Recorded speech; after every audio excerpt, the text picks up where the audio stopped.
Court के ऊपर बहुत प्रेशर पड़ा हुआ है।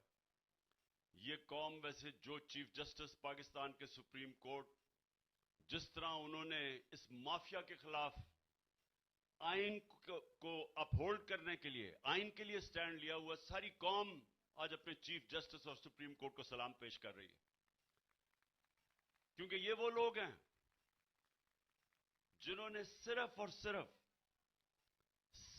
सिर्फ इस मुल्क में इलेक्शन नहीं करवा रहे, लोगों का बुनियादी वोट का हक वो नहीं दे रहे, सिर्फ एक वजह से कि कहीं इन्होंने जो इतनी मेहनत से पैसा पहले चोरी किया, उसके बाद मेहनत से दूसरी दफा एनआरओ लिया जनरल बाजवा से, और अब डर रहे हैं कि अगर ये इलेक्शन हार गए तो वो एनआरओ ना चला जाए।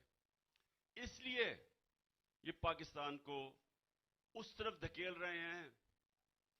और मैं हैरान हूं उन लोगों का जिनका जीना मरना पाकिस्तान में, जो ताकतवर जगहों पे बैठे हुए हैं। क्या उनको नहीं नजर आ रहा ये मुल्क किधर जा रहा है?